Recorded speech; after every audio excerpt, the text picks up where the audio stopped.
Welcome to the Simplified Integration Podcast. My name is Dr. Andrew Wells. This is episode number 19, What Bruce Lee Can Teach You About Integration. Leonardo da Vinci once said that simplicity is the ultimate sophistication, and I agree.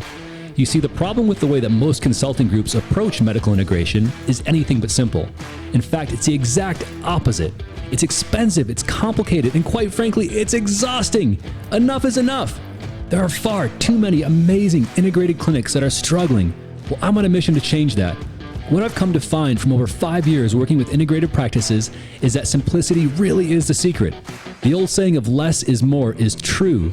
Through a streamlined approach, I was able to create multiple successful 7-figure integrated clinics, and now I'm going to show you how you can do the same. Join me as I share with you the secrets to successful medical integration and practice growth.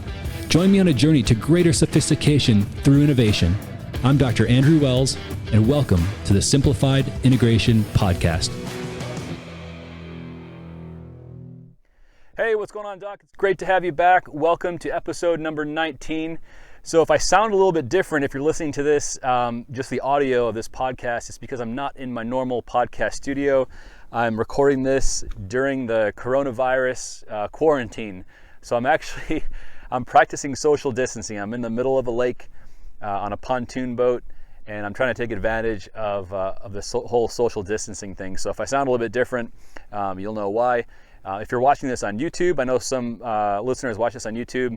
I hope you enjoy the view. This is a place called Lake Lure, North Carolina. This is one of my favorite places in the world. This is where I go to relax and also occasionally work. So welcome to my my fun spot.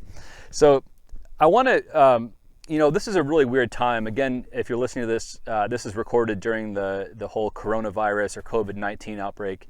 And there are a lot of doctors who are panicking. They're uncertain about their practices, uncertain about their future. There's a lot of economic uncertainty for everybody right now. And this keeps bringing me back to this concept I've talked about before, which is this quote. It's actually a quote from Bruce Lee. And I want to read you the quote. And I want to just go over how this applies to all of us today. So Bruce Lee says to be like water. He says, empty your mind, be formless, shapeless, like water. Now you put water in a cup, it becomes a cup.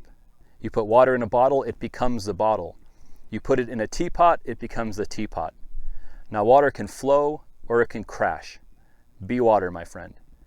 And I love this quote simply because I think it really applies to, at least my interpretation of it, applies to adaptability and perseverance. And we really need a whole lot of that right now. And I think in our profession, chiropractors in general are really, really good at this. So for example, if you look back in the 1980s, which docs call, if you were practicing in the 80s, I wasn't, but docs called it the Mercedes 80s, where insurance would pay for everything. You could bill 60, 70, 80 visits to insurance, no questions asked, very little documentation. And that was sort of like easy going for chiropractors. It was like the golden years, as I've heard it described. That's not true anymore. And as most of you know, chiropractic insurance benefits aren't that great anymore. And in fact, most practices, you can't rely on insurance. So that change in our profession has caused us to branch out and do a lot of other things. And chiropractors typically are the leaders when it comes to things like regenerative medicine or functional medicine or weight loss or the wellness type practice. And I think we're really, really good at being adaptable. And what spurred this thought was, I was in the grocery store yesterday, like stocking up on food and supplies and all that stuff. And I passed by one of those red box DVD rental stands and like kiosks in the grocery store. And occasionally, like we might rent from that like once or twice a year if we see a movie that's not on like Netflix or Amazon or something like that. But I'm like, you don't see a whole lot of people renting from those anymore. And it got me thinking about like how we actually consume movies and TV shows today. And the big giant, of course, right now is Netflix. And Netflix started in 1997. And they actually started, if you remember this, as they used to mail DVDs to your house. You'd watch them and mail them back. Which when that first came out, I'm like, this is ridiculous. Like, why would people do that? You could just go to Blockbuster and pick up a movie, and you can look at all the, I was used to going to Blockbuster to rent DVDs, or movies, just like anybody else was used to doing. And I remember like in the early 2000s when Netflix started streaming. I think they started streaming in 2001, where you could actually go online and stream a movie just like most people do today. And at the time that was going on, I actually had a roommate who worked at Blockbuster, and like super cool guy. And I remember telling him like, man, have you heard about this streaming thing? He's like, yeah, I've heard all about it. I'm like, man, this is really going to start competing with Blockbuster at some time. And what the business journals and business magazines were saying is that eventually the streaming model is going to replace the brick and mortar stores and renting movies. And I asked my roommate what he thought about that, and he's like, oh, that's ridiculous. He goes, Blockbuster is the giant, they always will be the giant, and that's never going to change. And sure enough, that's changed. Like as we speak today, 2020, I don't think there are any Blockbuster stores left. I think they're completely out of business, or there may be like one store somewhere in Oregon or something, but they're done. And Blockbuster has completely taken over that industry because they were adaptable.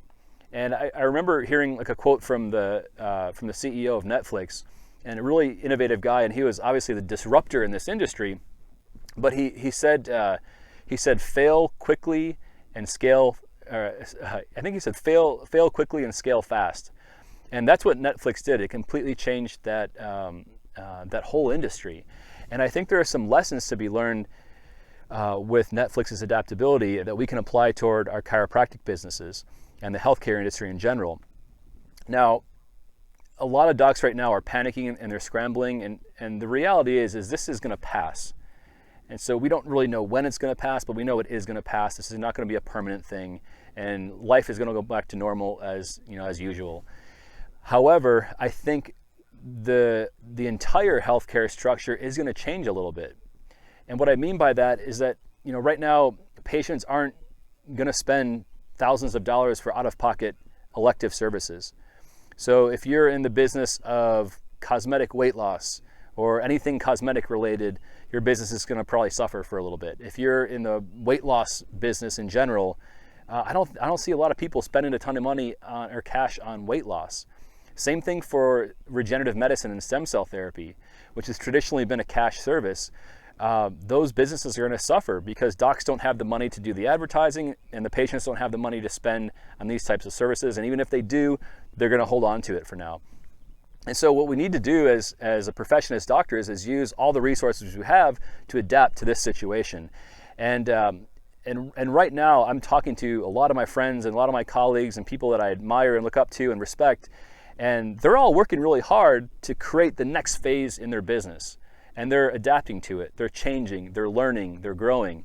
I also talk to a lot of chiropractors who are scared out of their mind, and it's causing them to retreat, temporarily shut down their offices. They're in fear, they're in panic mode. And I think that that's not the best place to pivot your business. And so if you're listening to this, I would really encourage you to start reaching out to other doctors, other people you know, ask questions, start learning new approaches, start learning new philosophies that you can add to your clinic to be more relevant this year and next year and the year after. And while this coronavirus thing will pass, I think it'll definitely leave a permanent stamp on the healthcare world and how we practice as doctors. And so I wanted this message to be one of positivity, and I want you to be encouraged by that, and just know that this is going to pass. But I really encourage you to start thinking about what you can do to become and stay relevant in today's environment. And so don't panic, doc. If you're listening to this, there's always a way. There's always a way to grow. There's always a way to change. There's still a way to be profitable. There's still a way to see patients, but it might not be the same way that you've been doing it for the last year, 5 years, or 10 years. So be like Bruce Lee, be adaptable, be like water, go with the flow, be open to change, be open to learning, be open to growth, because on the other side of this, if you can do that, on the other side of this, you're going to find yourself in a very, very good position. And I think during these times, as scary as they are, there's always good that comes out of it. If you have the right mindset, if you be like Bruce Lee and adapt yourself and become like water. So Doc, I hope you found this encouraging. I hope you found it helpful. Maybe it gave you some perspective on this crazy situation that we find ourselves in. But I'm here to help. So if you have any questions or you need resources, I'm happy to plug you into whatever resources I have at my disposal to help you if you are interested, shoot me an email at info@integrationsecrets.com, and I will be happy to do whatever I can to help you during these times in this situation. So, Doc, be blessed. Hope you have a great day, and we'll talk to you soon. Bye-bye. Hey, innovators. Thanks for listening to the Simplified Integration Podcast. The fact that you're listening tells me that you're like me, someone who loves simplicity. And the truth is, those who embrace simplicity are some of the greatest innovators. So I hope you got a ton of value from what we covered on today's episode.